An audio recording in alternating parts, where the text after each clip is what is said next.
기도합니다. 존귀하신 아버지, 우리가 주께 예배드리기 위하여 오늘도 주의 감동하심을 따라 주의 존전에 모였습니다. 하나님, 우리의 몸과 마음과 뜻과 정성을 다하여 진리 안에서 성령의 인도하심을 따라 예배드릴 수 있도록 이끌어 주옵소서. 이 시간에 모든 교회에서 올려드리는 예배 오직 주님만이 영광을 받으시옵소서. 우리 모두가 말씀에 집중하게 하시고 생각을 악한 것에 빼앗기지 않게 하시며 오직 주께 경배 드리며 오직 하나님의 말씀에 아멘으로 화답하는 귀한 은혜의 시간이 되게 하여 주옵소서. 예수님의 이름으로 감사하며 기도드립니다. 아멘.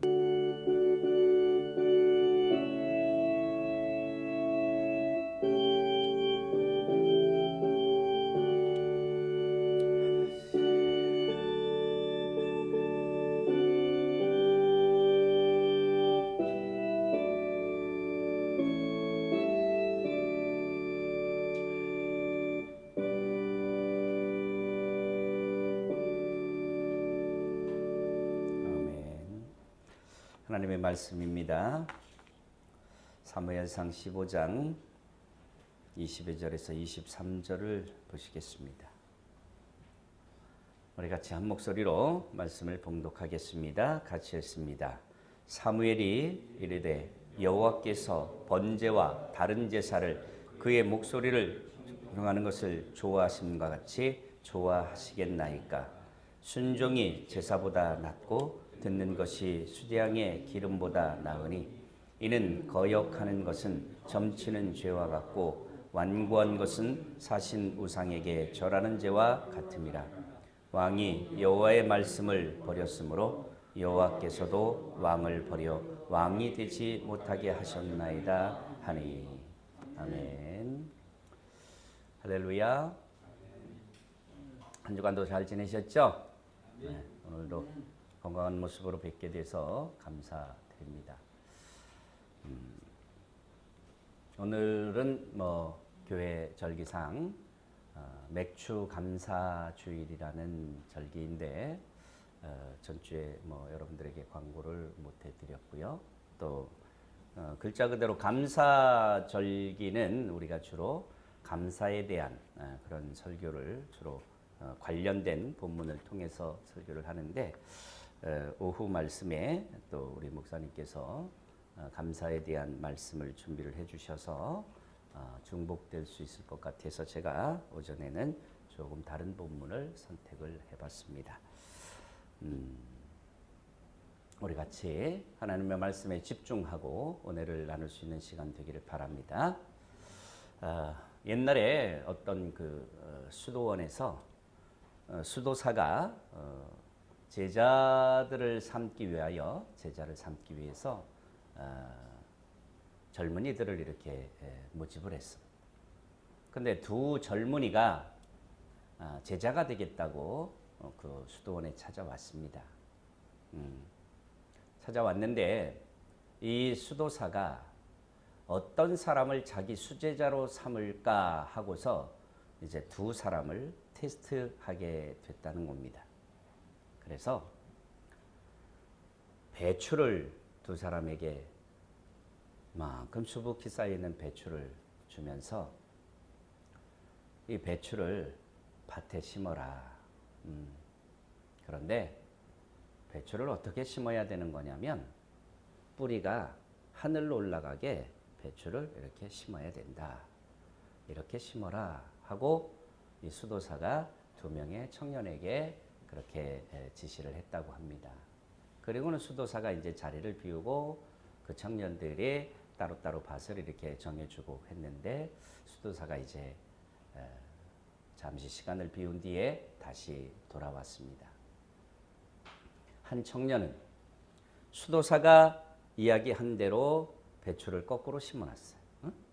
하늘을 뿌리를 보게. 그리고 또 다른 한 청년은 배추를 뿌리가 땅으로 박히게 잘 심어 놓은 거예요. 그 수도사가 한 청년을 배추를 제대로 심은 뿌리를 땅에 박히게 제대로 심은 청년을 불러서 하는 말이 자네는 선생이 될 자격은 있지만 제자가 될 자격은 없다네. 자네는 돌아가게나. 그리고 수도사의 말을 따라서 배추를 거꾸로 심은 이 청년을 제자를 삼았다라는 그런 이야기가 있습니다. 우리가 하나님의 일을 하다 보면 때때로 내 생각에 내 이치에 맞지 않는 일들을 종종 부딪힐 때가 있습니다. 만날 때가 있습니다. 우리는 내 생각에 맞지 않는 일을 만날 때 우리가 과연 어떻게 반응을 해야 하는지 우리는 우리가 결정해야 할 그 해답을 성경에서 찾을 수가 있을 것입니다. 여러분들이 성경을 읽어보셨다면 성경에는 참 이해하지 못할 일들이 우리의 이성으로서는 도저히 이해가 안 되는 일들이 기록이 되어져 있습니다. 예를 들어서 이스라엘 백성이 출애굽을 할 때도 여러분들이 출애굽기는 공부했으니까 이스라엘 백성이 출애굽을 할 때도 홍해를 향하여 지팡이를 내밀라고 할 때 그 홍해를 향하여 지팡이를 내밀들 무슨 소용이 있겠는가? 응? 그게 무슨 효과가 있을까? 이런 생각을 가지고 있었더라면 이스라엘의 출애굽은 완성되지 않았을 겁니다. 물론 하나님께서 계획을 하셨더라면 어떤 방법으로 또 다른 방법을 통하여 이끌어내셨겠지요. 그러나 하나님의 또 다른 방법을 하나님께서 시행할 때까지는 굉장히 많은 고난과 역경과 고통이 뒤따르는 것을 알아야 합니다. 하나님께서 만약에 이스라엘 백성들에게 가나안 땅을 약속하신 그 약속의 시간에 정탐꾼들을 보내서 그 정탐꾼들이 부정적인 보고를 하지 아니하고 모두가 다 긍정적인 생각을 가지고 믿음이 있었더라면 이스라엘 백성들은 그 광야에서 40년 동안 헤매지 않았을 거다라는 거예요. 결국은 하나님을 믿지 못하는 불신앙이 언젠가는 하나님의 뜻이 이루어지기는 하지만 하나님이 약속하신 그대로 성취되기는 하지만 그 약속이 더디 이루어짐으로 인해서 그 기간 동안 인간은 고통을 당할 수밖에 없다라는 것이에요. 어쩌면 이런 거지요. 하나님이 늘 그런 성경에서 그런 표현을 하시지만 독수리가 자기 새끼를 날개 아래 모음과 같이 닭이 병아리들을 독수리로부터 지키기 위해서 매로부터 지키기 위해서 자기 새끼들을 보호하시는 것처럼 그렇게 하나님의 품 안에 있을 때는 인간은 평안을 누릴 수 있어요. 그러나 그 품 안을 벗어나는 순간에 그것은 하나님이 징계한다라기보다는 이 험한 세상, 마귀가 득실거리는 이 세상, 우는 사자와 같이 삼킬 자를 찾고 있는 이 세상에 하나님의 보호하심을 떠나서 홀로 걷게 되면 많은 고통과 험난한 세월을 보내게 된다라는 것이. 성경에는 이해하지 못할 이스라엘 백성이 가나안을 정탐에 들어가면서 또 한 번의 그런 물을 만나는 사건이 있습니다. 우기였어요. 요단강이 막 차고 넘칩니다. 그때 그 요단을 건너기 위해서 제사장들로 하여금 어깨에 법궤를 메고서 여러분들 가끔 우리가 보지 않습니까? 태풍이 오거나 장마가 질 때 보면은 그 물살이 얼마나 셉니까? 개울에, 그죠? 물살이 센 그곳에 성경의 표현대로라면 상당히 빠른 유속을 가지고 있는 그런 우기 때이기 때문에 굉장히 물이 넘치는 그런 시기였다라는. 이때 제사장들로 하여금 그냥 법궤를 메고 들어가라는 거예요. 아니 그 물살이 센 곳에 들어가면 떠내려가서 죽을지도 모르잖아요. 만약에 하나님의 말씀에 순종하려고 하는 마음보다 인간적인 생각에 빠른 물살을 보고서 두려움을 가지고 있었더라면 또 한 번의 기적은 안 일어났을 거다라는 거죠. 그들이 그 물에 발을 담그는 순간에 물은 저 꼭대기에서부터 멈춰버렸어요. 그래서 이스라엘 백성이 다 그 요단을 건너는 기적이 일어나게 된다라는 것이에요. 우리가 잘 알고 있는 그런 몇몇의 사건들, 흔히 등장하는 이러한 사건들, 예를 들어서 우리가 나만 장군 이야기를 기억하고 있을 겁니다. 요단강, 흙탕물인 그 요단강에 들어가서 몸을 담그라고 할 때 자기네 동네는 더 좋은 강이 있었던 거예요. 이것을 하찮게 여기고 순종하지 않았더라면 문둥병에 걸렸던 나아만은 그 병을 치유받을 수가 없었을 거다라는 거예요.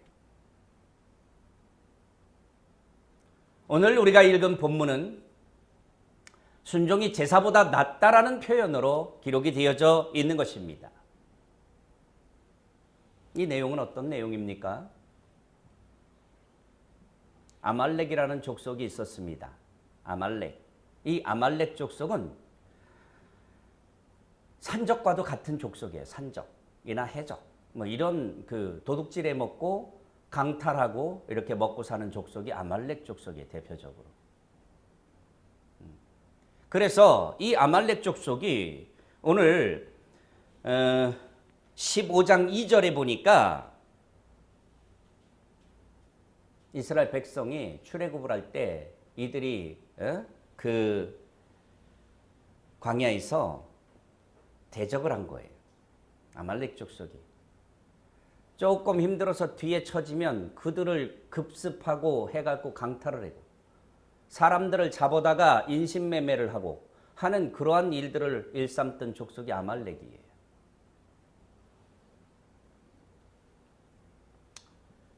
그런데 하나님께서는 왜 그때 일을 이제서 말씀을 하시냐라는, 왜 그때 일을 이제서? 그때 벌을 주시지. 그건 인간의 생각이죠. 왜요? 하나님은 어느 누구도 단 한 명도 멸망당하기를 원치 않으셔요. 하나님은 오래 참으십니다. 죄악이 완전히 가득 차서 더 이상 보지 못하실 때까지 하나님은 참아주십니다. 제가 가끔 두렵고 떨리는 마음으로 이런 말씀을 전하지만 우리가 죄악의 길을 걷고 있을 때 아무런 일이 안 일어나고 있다면 하나님이 오래 참으시는 중이다라고 생각할 수 있기를 바랍니다. 할렐루야. 저도 여러분도 내가 죄를 짓고 있는데, 내가 반복적인 죄를 짓고 있는데 하나님이 아무런 징계를 안 내리셔. 지금 참고 계시는 거다. 이때 돌이키지 않으면 언제 어떤 화를 만날지 모른다. 오늘 아말렉에게도 하나님은 이 정말 도둑대와 같은 이 족속에게도 하나님은 오래 참으셔서 이들이 혹이라도 하나님을 아는 백성이 될까 하는 기대감을 가지고 이렇게 오래 참으셨을 거라고 저는 생각을 합니다. 그런데 이제 도저히 이들의 죄악을 더 이상 두고 볼 수 없었나 봅니다. 그래서 이제 이스라엘 족속의 초대 왕이었던 사울에게 명했습니다.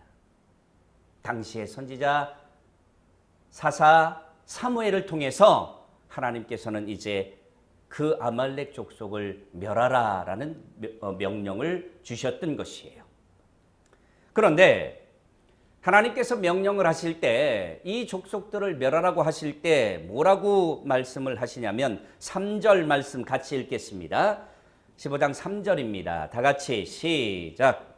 지금 가서 아말렉을 쳐서 그들의 모든 소유를 남기지 말고 진멸하되 남녀와 소아와 젖 먹는 아이와 우양과 낙타와 나귀를 죽이라 하셨나이다 하니.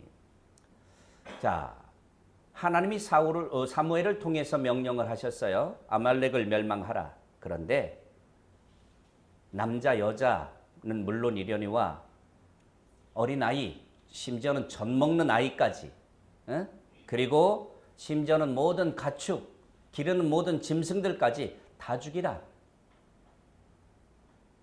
이렇게 명령을 하셨던 거예요. 전에 한두 차례 말씀을 드렸지만 가나안 땅을 점령해 들어가는 이스라엘의 전쟁은 헤렘 전쟁이었다라고 말씀을 드렸어요.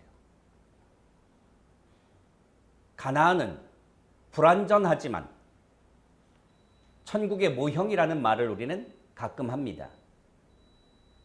늘 말씀드리지만 모형은 진품에 비해서, 진짜에 비해서 미완성 작품들이죠. 그렇기 때문에 모형은 언제나 불완전한 거예요.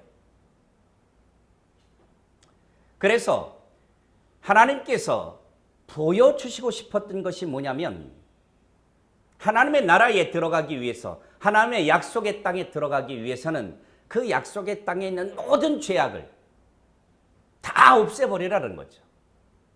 우리의 영혼 속에 있는 모든 죄악들이 예수 그리스도 이름으로 다 씻김을 받아야 한다는 것이에요. 다 죽이라고 말씀을 하셨어요.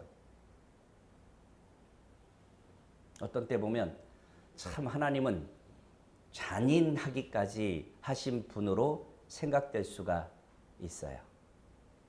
그죠? 참 잔인하게 보이지 않아요? 그 어린애가 뭔 죄가 있다고 죽이라고 이렇게 말씀을 하셔요.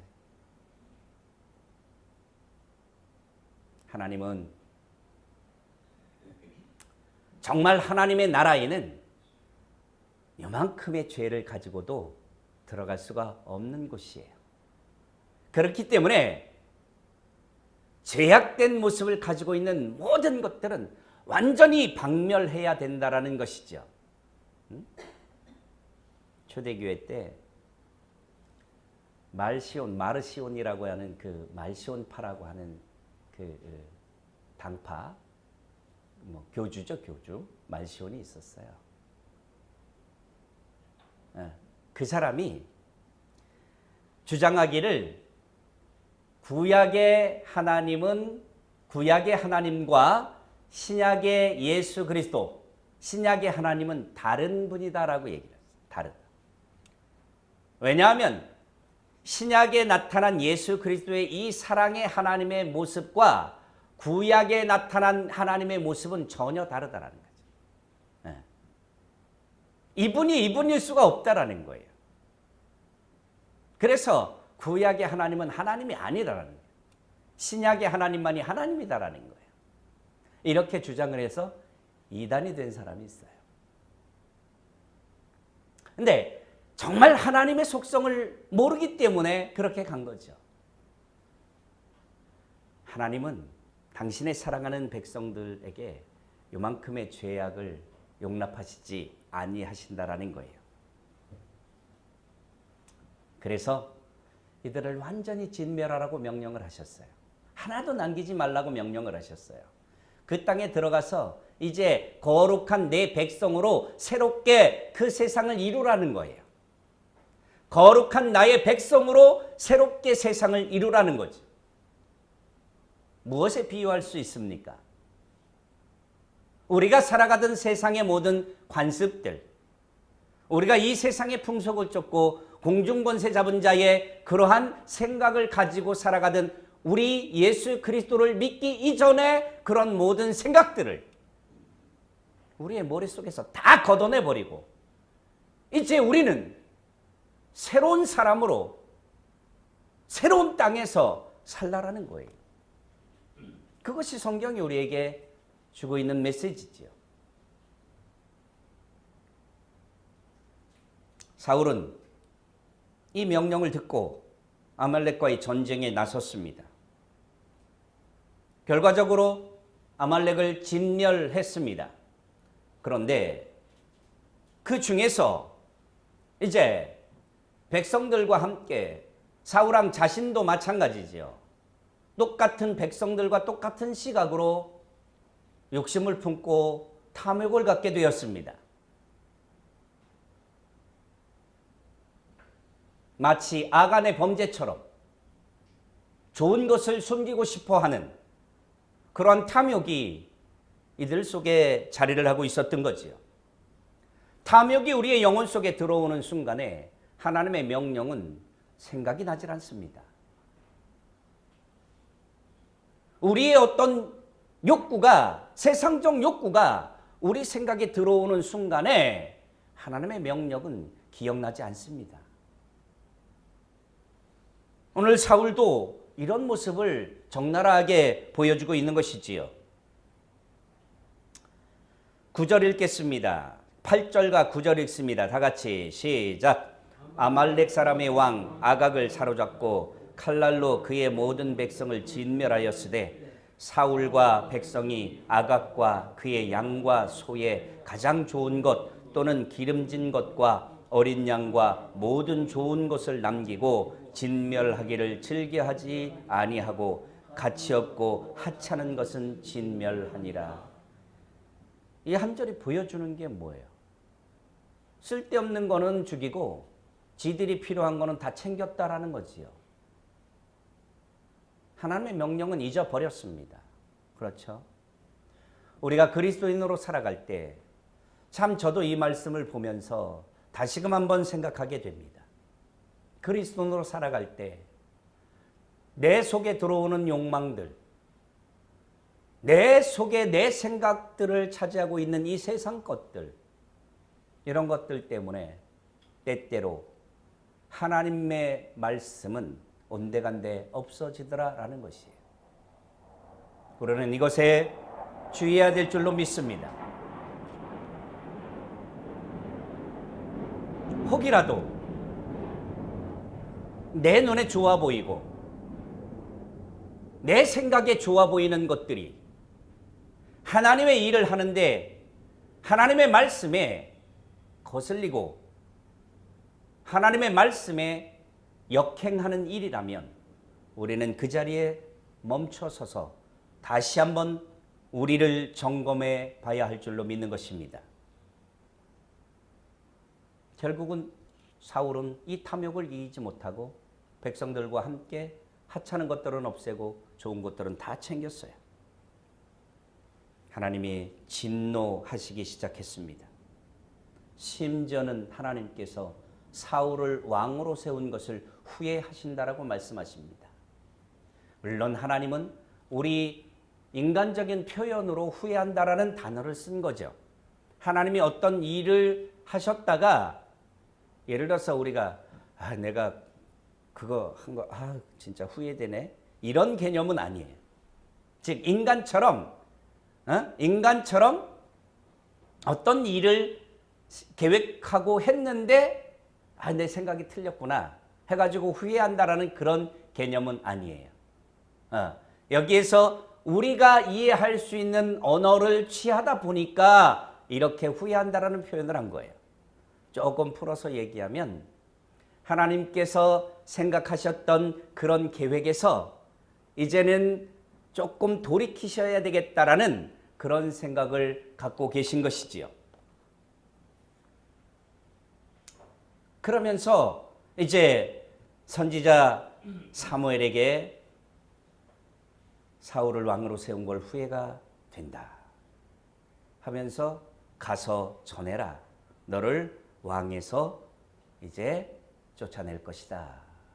이렇게 전하라고 이야기를 합니다.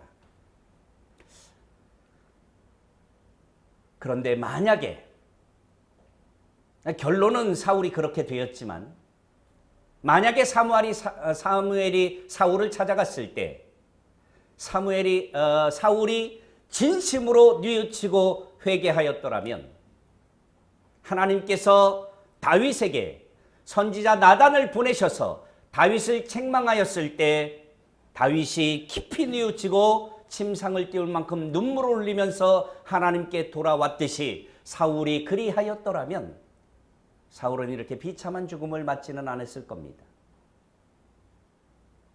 그런데 오늘 사울은 이 하나님의 말씀을 끝까지 듣지를 못했어요. 너무나 영적인 하나님의 음성을 듣는 귀가 닫히기 전에 올해는 주께 나와 기도하며 주의 말씀 순종하는 그 길을 걸어야 할 줄로 믿는 것입니다. 사무엘이 사울을 찾아갔을 때 사울이 하고 있는 짓을 한번 보십시오. 12절 13절 읽겠습니다. 다 같이 12절만 먼저 읽겠습니다. 시작. 사무엘이 사울을 만나려고 아침에 일찍 일어났더니 어떤 사람이 사울이 갈멜에 이르러 자기를 위하여 기념비를 세우고 발길을 돌려 길갈로 내려갔다 하는지라. 지금 사울이 하고 있는 짓이 뭐예요? 아말렉 전쟁에서 승리를 하고 거기다가 기념비를 세우고 있는 거예요. 전쟁에서 이겼다 하고 결국은 자기를 드러내고 자기의 업적을 드러내기 위해서 사울은 지금 이런 짓을 하고 있는 거예요. 이제 하나님의 명령은 새까맣게 잊어버린 거죠.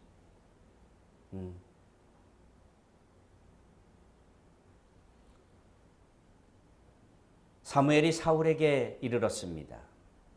그랬더니 사울은 뻔뻔하게 사무엘에게 이렇게 이야기를 합니다. 13절 같이 읽겠습니다. 시작. 사무엘이 사울에게 이른즉 사울이 그에게 이르되 원하건대 당신은 여호와께 복을 받으소서.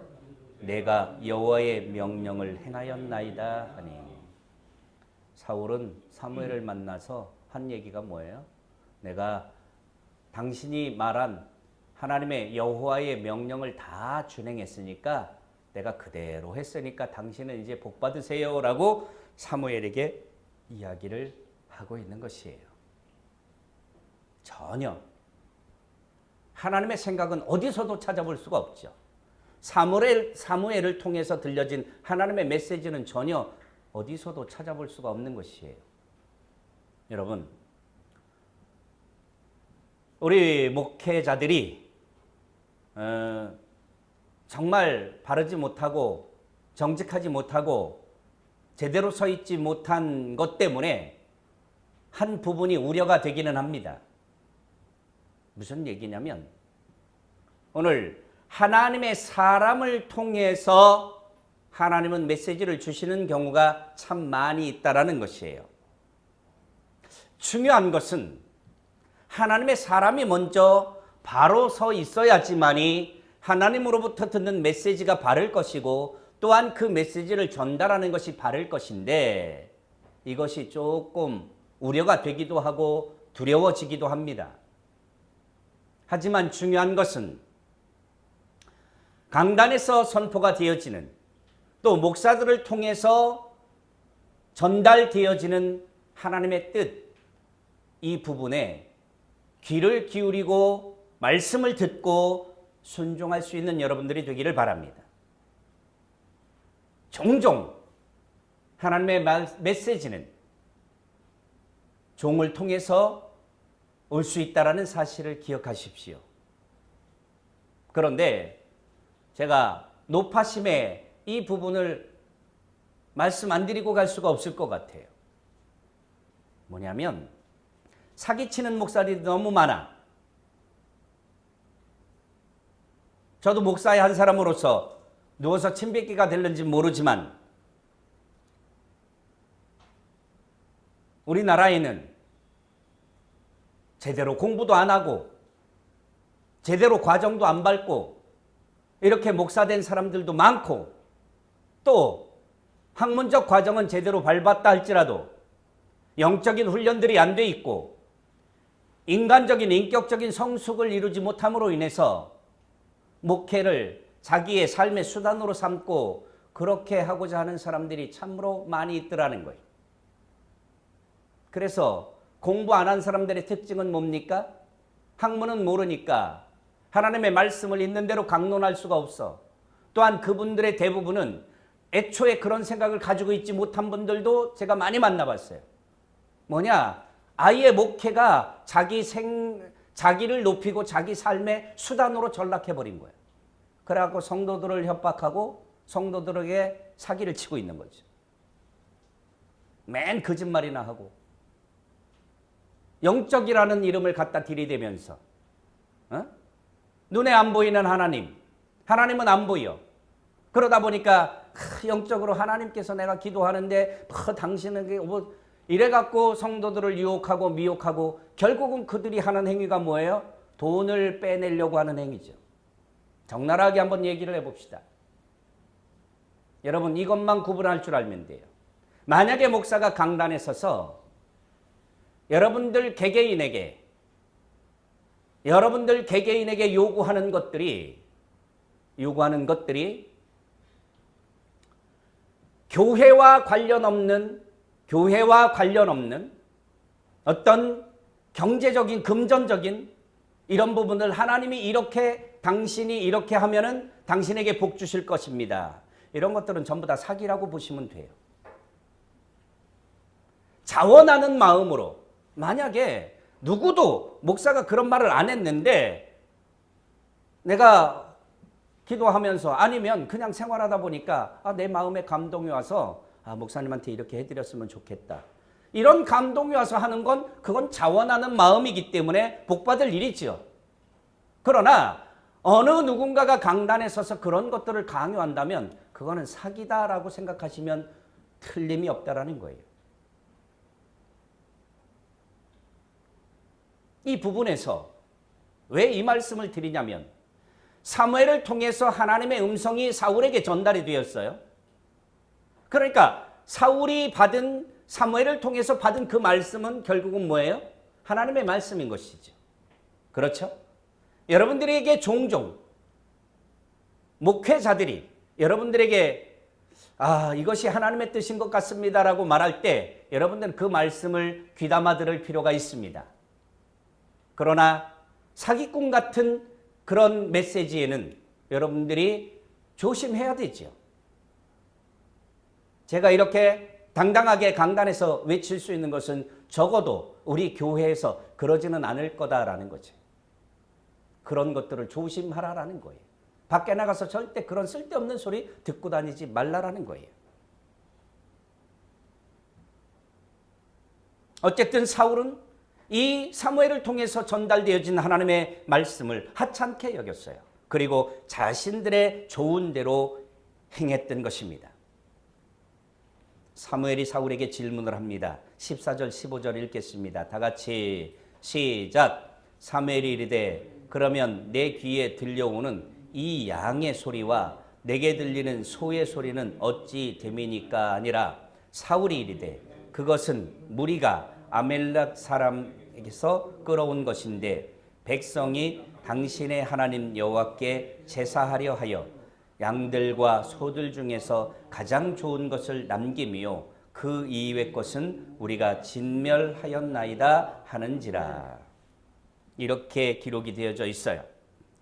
사무엘이 다 진멸하라고 했는데 지금 저 밖에서 들리는 양, 소 이런 울음소리 뭐냐 그랬더니 그때 이제 사울이 핑계를 대는 겁니다. 좋은 거 골라서 제사 지내려고요. 이렇게 얘기를 하는 거예요. 근데 우리가 15장 9절을 읽었지만 9절에 나타나 있는 말씀의 뉘앙스와 이거는 많이 차이가 있는 거 아니겠어요?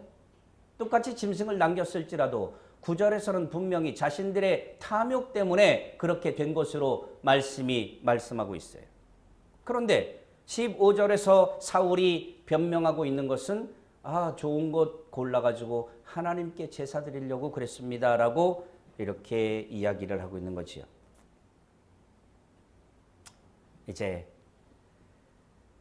사무엘이 하나님께서 내게 밤에 말씀하셨습니다. 사울이 스스로 겸손하고 작게 여길 때 그때 하나님께서 그를 귀하게 보셔서 왕으로 세우셨어요.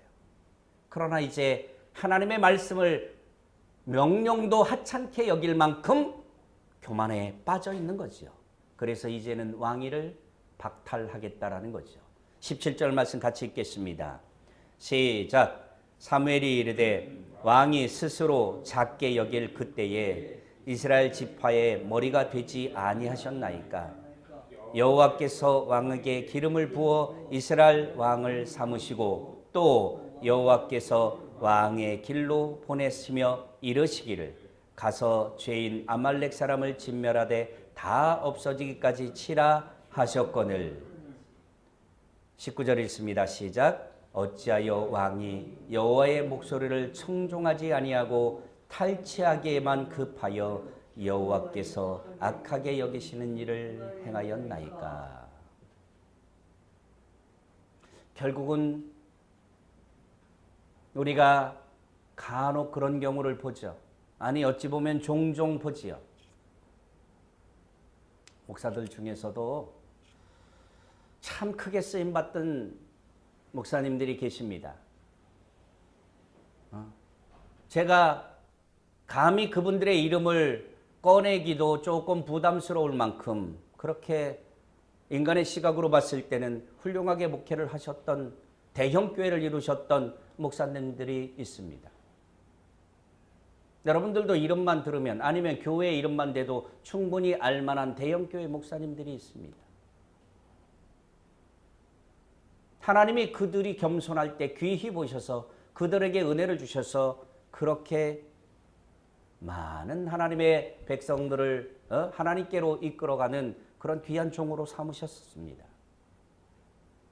그런데 그들의 교만이 시작됐습니다. 결국은 그들의 교만이 시작된 그 말로를 보면 우리는 알 수가 있습니다. 각종 범죄에 연루되어지고 비참한 뉴스에 오르내리는 그런 모습으로 전락해버리고 맙니다. 하나님의 말씀을 잊어버린 결과이지요. 하나님께서 그들에게 어떻게 은혜를 베푸셨는지 여전히 그들의 입술로는 은혜를 말하고 있지만 하나님이 처음에 그들에게 그 베푸신 은혜를 까맣게 잊고 이제는 그들이 하나님보다 자기 생각을 앞세워서 자기가 좋은 대로 행하는 것들을 보게 되는 것이에요. 감히 한 인간으로서 그들을 평가하거나 비판하거나 판단할 수는 없습니다. 그러나 개인적 시각으로 보면 능히 참 저들이 아름다운 열매로 지금까지 사역을 해왔던 것처럼 그렇게 끝을 맺었으면 얼마나 좋을까라는 그런 안타까운 생각들을 갖게 됩니다. 우리와 같이 조그만 교회는 뭐 어떤 일들이 있을 때 밖에 미치는 영향력이 아주 미약하고 조그마할 수밖에 없어요. 그러나 지금 제 머릿속에 두고 이야기하는 이런 대형 교회들이 뉴스에 한번 나고 매스컴에 한번 터지고 하게 되면 수많은 사람들이 그리스도의 길에서 돌아서게 돼요. 참 많은 사람들이 교회를 향해서 욕을 하게 되고 손가락질을 하게 돼요.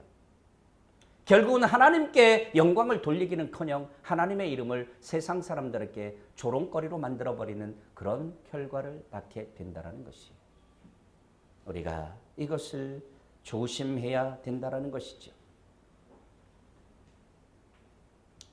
사울이 또 한 번 사무엘에게 변명을 합니다. 20절 21절 읽습니다. 시작. 사울이 사무엘에게 이르되 나는 실로 여호와의 목소리를 청종하여 여호와께서 보내신 길로 가서 아말렉 왕 아각을 끌어왔고 아말렉 사람들은 진멸하였으나 다만 백성이 그 마땅히 멸할 것 중에 가장 좋은 것으로 길갈에서 당신의 하나님 여호와께 제사하려고 양과 소를 끌어왔나이다 하는지라. 핑계죠. 그렇죠? 하나님이 진멸하라는 것을 자신들의 탐욕 때문에 남겨놓고 제사 지내려고, 그것도 이제 궁극적으로 21절에 보면 다만 백성이, 그 표현이 뭐냐면 나는 안 그러려고 했는데 백성들 때문에 그랬다라는 뉘앙스예요. 이건 왕으로서, 이거는 한 나라의 책임자로서 자기가 어떤 궁지에 몰렸을 때 백성의 탓을 하고 핑계를 대는 이러한 모습은 지도자로서의 자격도 없는 것이죠. 그렇기 때문에 하나님이 정하신 이 뜻은 명확하다라는 것을 우리가 볼 수 있는 것이죠. 사울은 계속해서 돌이키지를 못하고 이 생각을 가지고 있는 것이죠. 그러니까 사무엘이 하나님께서 들은 그 말씀을 전하면서 이제 우리가 읽은 본문 이 말씀을 지금 하고 있는 것이에요. 자, 22절 읽습니다. 시작. 사무엘이 이르되 여호와께서 번제와 다른 제사를 그의 목소리를 청종하는 것을 좋아하신 같이 좋아하시겠나이까. 순종이 제사보다 낫고 듣는 것이 수장의 기름보다 나으니. 자,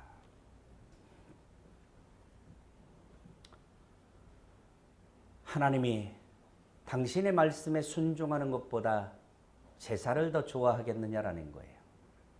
그죠? 지금 하나님께 제사 드리는 자체가 옳지 않다라고 하나님은 제사를 하찮게 여기고 시시하게 여긴다라고 말씀하고 있는 것이 아니라, 그런 태도로 내 앞에 나와서 제사를 드리는 행위는 가치가 없다라는 거죠. 이게 이사야 선지자가 하나님의 부름을 받고 딱 등장하면서 외치는 일성이 바로 이 말씀이죠. 허물진 백성들아, 소나 나귀도 제 주인을 알고 구유도 알아. 그런데 너희는 어떻게 된 거냐? 천천의 수양이나 만만의 강수 같은 기름이 하나님께 무슨 소용이 있겠느냐? 그게 다 하나님 거라는 거죠. 그런데 그 제물이, 그 제사가 무슨 하나님의 기쁨이 되겠느냐라는 거예요. 하나님이 요구하신 것은 상한 심령이라. 할렐루야. 통회하는 마음으로 주께 나와 자신들의 하나님의 말씀을 듣고 순종하지 못함을 인하여 통회하는 마음으로 주께 나와 예배드리는 그것을 기뻐하신다라는 거예요. 누가 제물이 필요했느냐라는 거지요. 그래서 하나님께 니네들이 제물을 가지고 제사 드린다라고 하는 그게 중요한 것이 아니라 순종함이 더 중요하다라는 거예요. 그래서 저는 오늘 말씀의 제목을 예배보다 더 소중한 것, 이렇게 정해본 것이에요. 제사보다 더 소중한 것이 있더라는 거지요. 그것이 뭡니까? 하나님의 말씀을 순종하는 것이라는 거예요. 할렐루야. 저는 오늘 간곡히 여러분들에게 또 제 자신에게도 결단한 마음으로 다시 한번 당부를 드립니다. 여러분이 말씀을 묵상할 때나 혹은 기도할 때나 하나님이 어떤 감동을 주시거나 또 목사님을 통해서, 목사들을 통해서 선포되어 주는 말씀이 여러분들의 영혼의 찔림이 있거들랑 그 길을 순종함으로 걸어가십시오. 할렐루야. 그것이 우리의 길인 줄 믿는 것입니다. 그것이 하나님이 원하시는 예배이며 그것이 제사인 것입니다. 우리가 돈을 많이 벌어갖고 돈 갖다 교회에다 헌금하는 그것을 원하는 것이 아니다라는 거죠. 그것이 중요하지 않다라고 말하는 것이 아니라 그것보다 더 중요한 것이 있다라고 말씀드리는 것이에요. 할렐루야. 그래서 우리는 정말 하나님께서 원하시는 예배의 사람이 되기를 원합니다. 그것은 순종의 사람인 것이에요. 우리 멋대로, 우리의 생각대로 그렇게 행하며 그렇게 말하며 그렇게 움직이는 자들이 아니라 하나님의 뜻대로 우리의 자아를 죽이고 하나님의 뜻 가운데서 행하는 그런 하나님의 사람들을 오늘 하나님께서 찾고 계신다라는 사실인 것입니다. 하나님의 말씀을 거역하는 것은 뭐라고 말씀합니까? 23절 읽겠습니다. 다 같이. 이는 거역하는 것은 점치는 죄와 같고 완고한 것은 사신 우상에게 절하는 죄와 같음이라. 왕이 여호와의 말씀을 버렸으므로 여호와께서도 왕을 버려 왕이 되지 못하게 하셨나이다 하니. 우리 버림받지 않는 주의 백성 되기를 바랍니다. 할렐루야. 제 자신도 더 두렵고 떨리는 마음으로 우리 마지막 하나님 앞에 서는 그 순간까지 하나님께서 이제 내가 더 이상 너를 두고 볼 수가 없겠다. 이런 하나님의 마지막 통탄할 만한 그런 일들이 벌어지기 전에 우리 하나님의 백성으로 살아갈 수 있기를 바라는 것입니다. 여기서 순종하지 않는 것은 뭐하고 똑같이 취급을 하고 있냐면 점치는 죄. 제가 말씀드리죠. 가끔 예언사역 한다고 하는 사람들 때문에 점쟁이 짓 하는 것을 하나님이 얼마나 싫어하시는지 할 때 말씀을 드렸죠. 구약의 율법에 보면 점쟁이들은 돌로 쳐 죽이라고 그랬어요. 그게 점치는 죄예요. 순종하지 않는 것은 돌로 쳐 죽임을 당해야 될 만큼 끔찍한 일이라는 거예요. 그리고 뭡니까? 사신 우상. 여기서 사신은 왜 그냥 한자 표현으로 해놔갖고 사람들 헷갈리게 하는지 모르겠어요. 죽은 우상을 말하는 거야. 죽은 신. 사신. 살아있는이 아니야. 죽은 신. 그 죽은 신에게 우상은 다 죽었죠. 살아계신 하나님만이 유일한 생명이 있으신 분이죠. 형상을 만들어 놓고 우상을 만들어 놓고 그 뒤에서 경배받는 게 누구야? 사탄이에요, 사탄. 그러니까 실질적으로 우상이라고 하는 것들, 우리도 뭐 돌부처 깎아놓고 이렇게 돌탑 쌓아놓고 큰 나무 성황당 같은데 막 오색 줄 걸어놓고 막 빌고 이거 다 뭐예요? 우상에게 절하는 거예요. 우상. 뭐 세계 돌아다니다 보면 별 우상들이 많지만 그러니까 전부 다 죽은 것들이죠. 살아계신 하나님 한 분 이외에는 산신이 없어요. 죄 다 죽은 겁니다. 이런 죄와 같다라는 거죠. 우상을 섬기는 죄는 결국은 사망에 이르게 되는 것입니다. 할렐루야. 순종하지 않는 것. 이렇게 끔찍한 죄와 같다라는 것이에요. 우리 이제 한 걸음씩이라도, 할렐루야, 한 걸음씩이라도, 조금씩이라도 어제보다 오늘이 더 나은 순종의 걸음을 걸어가는 우리의 모습들이 되기를 바랍니다. 어제와 똑같은 오늘이 아니고 저번 주와 똑같은 이번 주의 모습이 아니라 이제 참 우리의 생각들이 바뀌기는 어려워. 일평생을 그냥 그렇게 살아오신 분들이 이게 바꾸기가 얼마나 어렵겠어요. 그러나 다른 거는 안 바뀌어도 주님의 말씀이 여러분들에게 들려지는 순간에 여러분들의 자아를 내려놓을 수 있기를 바랍니다. 할렐루야. 그리고 그 자리를 주님의 말씀으로 대체하고 그 주님의 말씀을 따라서 우리 인생을 새롭게 걸어가는 우리 모든 하나님의 백성들, 오늘 순종함으로 주께서 베푸시는 그 은혜를 받아 누리는 하나님의 백성들 다 되시기를 주님의 이름으로 간절히 축원합니다. 기도하겠습니다. 존귀하신 아버지 감사합니다.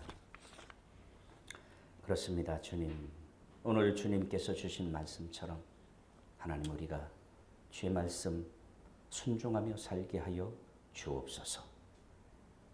예수님의 이름으로 감사하며 기도드립니다. 아멘.